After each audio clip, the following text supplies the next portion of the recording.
Hey guys, so we're going to go over project number 2. You can find information on this. It has its own module, much like project number 1.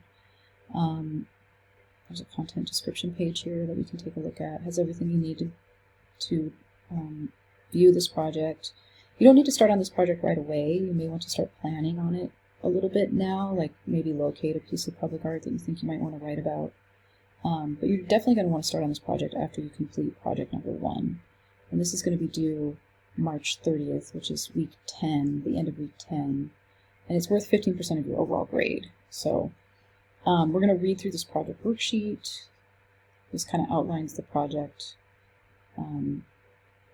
So you're going to locate a piece of local public art and write a formal critique about it using one of the 3 theories of art criticism outlined in Chapter 5 of our text. You'll follow a similar process to what you did for the evaluating art assignment. If you're not sure what public art is, please do some outside research, Google it, try to learn more about what public art is and why it's important. This also is a link that you can follow. You're going to have to download this, I believe, and then use the link because it's not working in this viewer. So that's kind of a pain. So definitely download it and then click on that link to get to that web page. Make sure to find a piece of public art that's local to you. Almost every community has at least one piece of public art. Usually sculptures or murals, but there can be other pieces of public art. Sometimes fountains, veterans memorials. Sometimes utilitarian things like fences can be turned into pieces of art as well. You're just going to have to kind of look around and see what you can find. Once you locate that piece of public art, you're going to write about it. You're going to include a picture of yourself with that piece of public art, just to kind of prove that you were there. You can take a selfie, you can have a friend take your picture or whatever, but just make sure you don't use an image pulled from online. I want you to take your own picture with you and the artwork together to prove that you were there in person. If you have a 3D piece of art, you can take a lot of different pictures from different angles, especially like a sculpture, and then you can use those photos as reference when writing your critique. Next, write a formal written critique on the artwork. There are 3 paragraphs, at least 6 sentences, probably more, especially in paragraph 2 and 3, you probably need more than 6 sentences. And you're going to use the process we learned in Chapter 5. So take a quick look at Chapter 5, take a look at the evaluating art assignment, and then, definitely make sure you're familiar with, the formal written critique of artwork.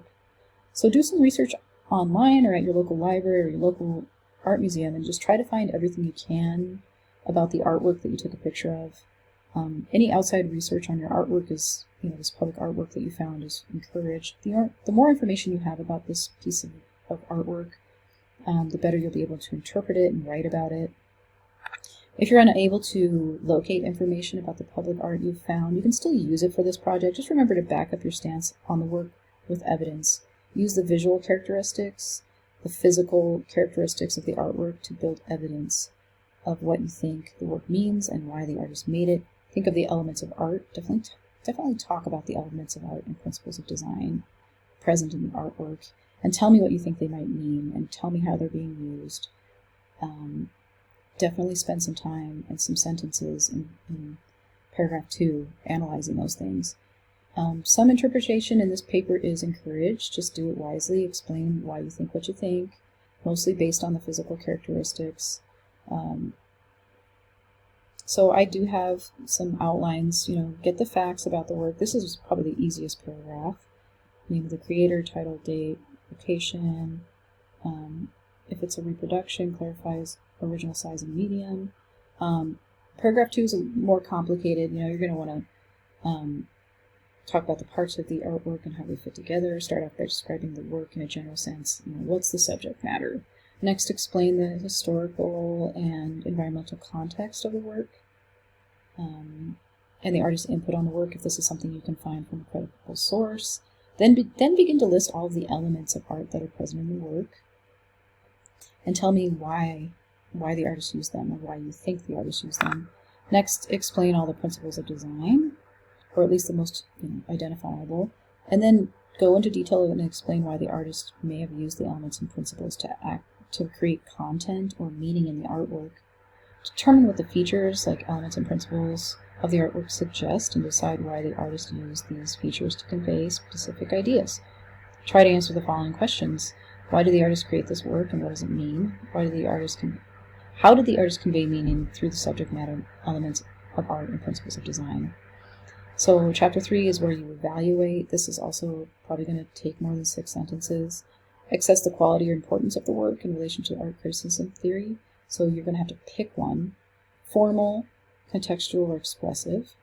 Remember to choose one technique or theory and use this to write the entire 3rd paragraph. And then you'll need to take some sort of stance on the work, express some sort of opinion about the work, and then back it up with facts that support your theory or opinion on the art object. So remember, whatever theory you pick, formal, contextual, or expressive, it's going to kind of depend on what your artwork is. If the formal theory is really focused on whether the work is innovative for its time, it has to do with the form of the work, the way it's made, and the visual aspects or technique rather than the narrative context.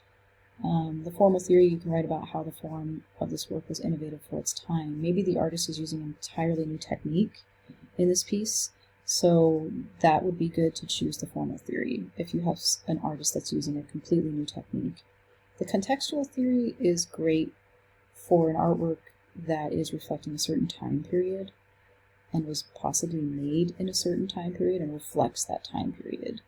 The expressive theory is great for a work that is expressing or portraying a unique individual of the, The expressive theory is great for artwork that portrays the emotions of the artist or the opinions of an artist.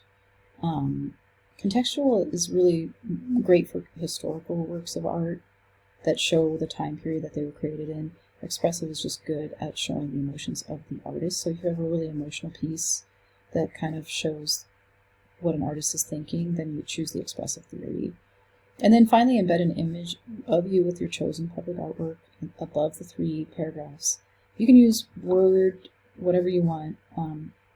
Submit a PDF or Word document in Canvas by the due date. So that's basically project number 2 for you in a nutshell. I hope that makes sense, and we'll talk to you later. Bye.